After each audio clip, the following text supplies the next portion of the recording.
Hi, welcome to another video. Did I ever mention how much I hate B-roll?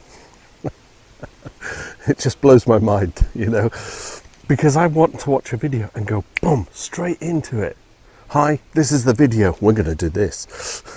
Instead I get all this footage and blah blah blah. I'm going to play the game. Some nice music and some B-roll. Let's go.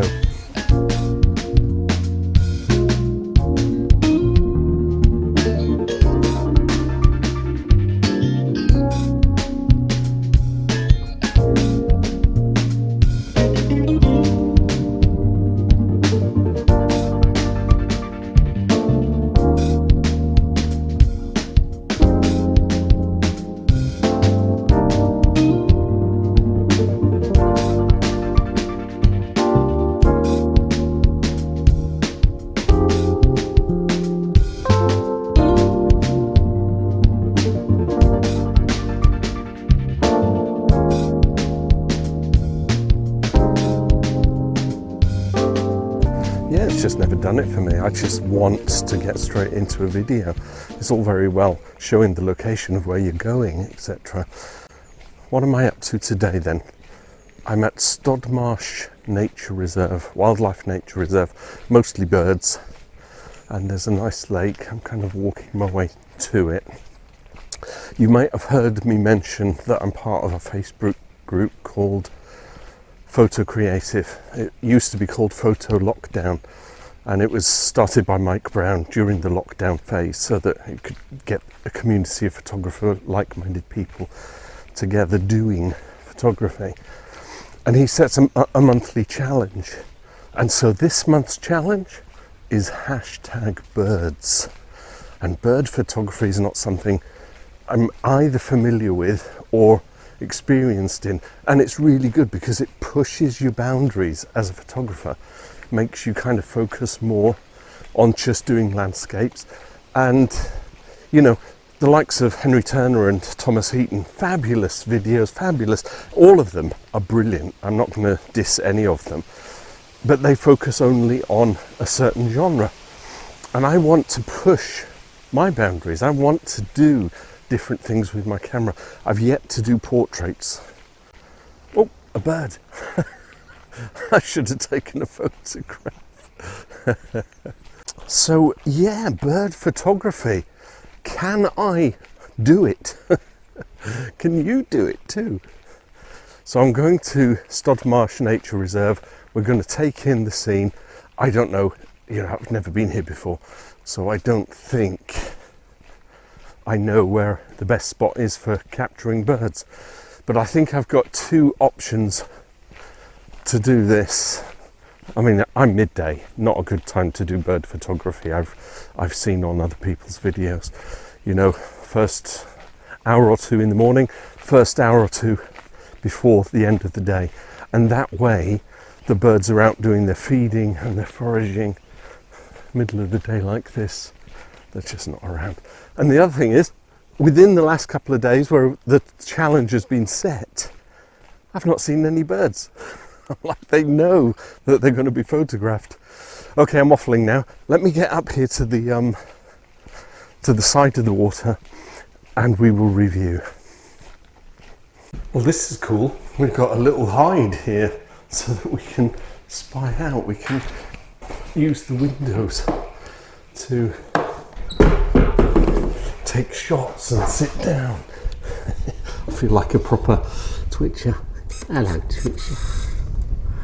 There's not a lot happening here today. I've been dabbling in landscapes, motorsport, street photography. I haven't done portraits yet. That would be interesting to do. Marcus suggested we try some portraits, and he's got some gear set up, so that might be forthcoming. But I thought, okay, what do I need to do with birds? So what do? We look on YouTube, we get all the information that we need. Now people are going out with 100 to 400 lenses and 500 lenses. They're all set up for it, but when you're the average photographer and you haven't got the gear, you're kind of stumped unless you want to fork out a big wad of cash. So I'm kind of fortunate that I've got a telephoto lens. You know, it doesn't reach to 400mm, but it is a 70 to 300, whether that's picking it up. So I can get some decent shots, especially if I'm close enough to the subject. So having looked on YouTube, there are potentially, I'm just going to close this for a minute because the wind's blowing on the mic, I think. Potentially 2 settings that we can do as a novice, but even as a professional. We can go into shutter priority, let the camera dictate the f-stop and set the ISO to auto. We might get noise, but then in this day and age, I'm not selling my prints, so I don't have to worry about noise. However, post-processing, Topaz AI, denoise, it takes the noise out, so we'll get some decent pictures. The other option is to go fully manual, again, auto ISO, but we can then push the speed as we need it, but also the aperture as we need it. So f8 gives us kind of average light, drop it down to f4 if we need f4 to let more light in.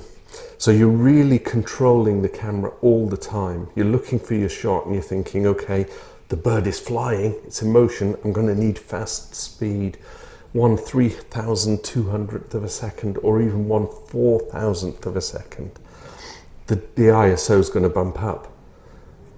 You know, you can kind of live with it. If the bird is stationary, you know, it's just sitting there, then you can drop it down to, you know, 1/300th of a second. They do suggest that, you know, work out your maximum focal range. On this one, it's 300 mil. And then go with 1/300th of a second as a starting point. So I'm in this hide and I'm at the wrong time of day, because if I want to photograph birds in their kind of active time, then I want to be an hour or so after dawn, or when the birds wake up, or an hour or so before they settle for the night. Summertime it's great, because I can get out in the evening. So I'm going to see if I can get a couple of shots. There's just no birds, look. I've got some swans at the end of the lake. This isn't a good spot, so what I'm going to do is walk back down the path. If I see anything, I'll take a couple of shots and display them here. But I think this video could be a case of experimenting with different locations. So I can go down to the coast. I'm going to get gulls, right? But at least there's birds. And it's all about practicing the bird photography, because I want to try. I've got a month to come up with a good image for the Facebook group. That's why I'm doing this video, just to talk about why I'm doing bird photography. And I've got my 70, so I can't even do a nice landscape, but we're not here for landscapes today. So I'm going to walk back to the car, and if I see any birds, you'll get a tiny little gallery, and then the next time you see me, I'll be down at the coast, and I bet we'll see some birds there.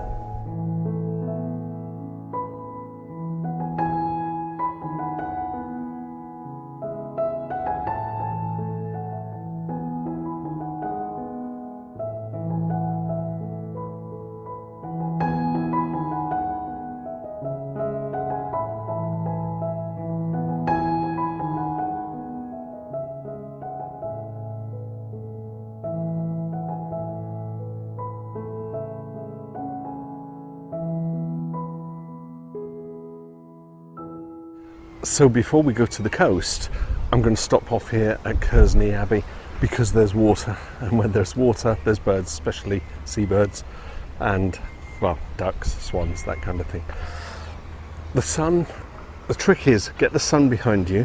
The trick is get yourself upwind, because birds need wind to lift. So if they're taking off or landing, they'll be landing into the wind. And I'm hoping I might be able to get a couple of shots of some birds taking off. So of course they kind of paddle across the water, don't they, to flutter off. And equally when they come into land, they kind of glide on the water. I think that would make some terrific shots. For the most part, it's gulls. We've got gulls here, and we'll get gulls down at the coast as well. But we've got swans, we've got coots, we've got moorhens, and we've got ducks. There's always ducks. Let me show you. And the closer you get to the water, they think you're going to feed them. so they kind of head on up. Look at the cygnet, it's not beautiful? Ugly duckling, right?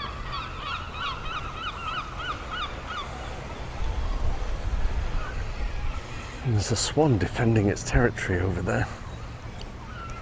I think if I go over the bridge, there's a big part of the lake there, and actually prop myself up somewhere, just sit down and kind of do some reviewing and see if I've got the best location for some shots. So what do you reckon? The best bet just to sit here for a short while and take it all in.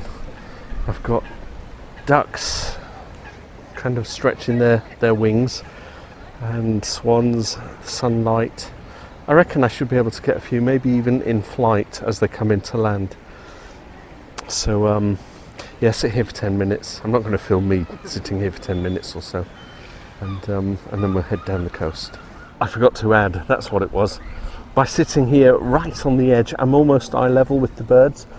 Now what I've done at home, I've taken a bird feeder and I've placed it on a post just outside the office. And of course the beauty of doing shooting from home in the office is setting up the suet balls. From where I'm sitting at my desk here, I can just take my camera and zoom right in. And the suet balls are just sitting there, attracting, waiting for the birds, just to be able to take pictures of the birds on the posts. And this happened quite a while ago when I was just sat here doing my work, and I thought I could just take some shots of the birds sitting on there. And I set it up on the tripod, locked the focus in, and used the trigger just to capture the birds. I got a few, actually, look. So actually being able to sit here at the desk, oh, the sun's going in now. It's been so bright. Hello, are you there? Let's go back out in the field. So you never know, I might be able to capture a few smaller birds, robins, starlings. What's the most common one? Gosh, sparrow. I can't remember what it was called. See, I don't know the names of the birds. All I want to do is take pictures of them. Of course, we all know a robin and a sparrow, right? Right, I am now going to take some pictures and then we'll go down to the coast, because we'll get birds in flight. I can be under them, and when they fly next to the pier, I can be above them. Could be good.